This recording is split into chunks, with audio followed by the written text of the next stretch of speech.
প্রিয় দর্শক, আসসালামু আলাইকুম। দর্শক, আপনাদের প্রীতি ও শুভেচ্ছা জানিয়ে শুরু করছি আমাদের আজকের প্রতিবেদন। তো দর্শক, আজকে আমরা এক অসহায় মেয়ের গল্প তুলে ধরব, যার নাম হচ্ছে আসমা।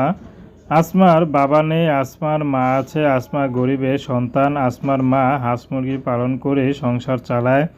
মাঝে মধ্যে হাঁস মুরগির ডিম বিক্রি করে সংসার চলে। আসমা ওগুলাই দেখাশোনা করে।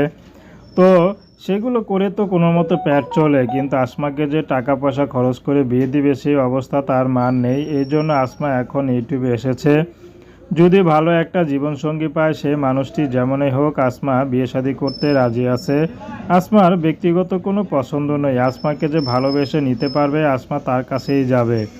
আসমার একটি কথা, আমি যেমন গ্রামে সহজ সরল মেয়ে হাঁস মুরগি খামার পালন করি, পেট চালায়, তেমনি যদি কোনো কৃষকের ঘরে, কোনো খামারির ঘরে গিয়েও বিয়ে শাদী করতে হয়, যদি তার ঘরে গরু ছাগল মুরগি সব পালতে হয়, আমি সেটাও পারবো। আমার তাতে কোনো সমস্যা নেই। তো দর্শক, এই ছিল আসমার জীবনের সংক্ষিপ্ত জীবন কাহিনী। তো আসমার আরেকটি কথা বলেছিল যে আসমার খুব ইচ্ছা ছিল পড়াশোনা করে ঢাকায় আসবে, ঢাকায় ভালো কোনো কলেজে ভর্তি হবে, কিন্তু তার পড়াশোনায় তো আগেই বন্ধ হয়ে গেছে। মাত্র ক্লাস 2 না 3 পর্যন্ত পড়াশোনা করেছে, তারপর আর পড়াশোনা হয়নি। এখন বিয়ে শাদী করে ঘর সংসার করতে পারলে আসমা খুশি। তো প্রেম, ভালোবাসা, সাহায্য সহযোগিতা, বিয়ে শাদী করা একান্ত আপনাদের ব্যক্তিগত ব্যাপার। আসুন আমরা 5 ওয়াক্ত নামাজ পড়ি। আসসালামু আলাইকুম।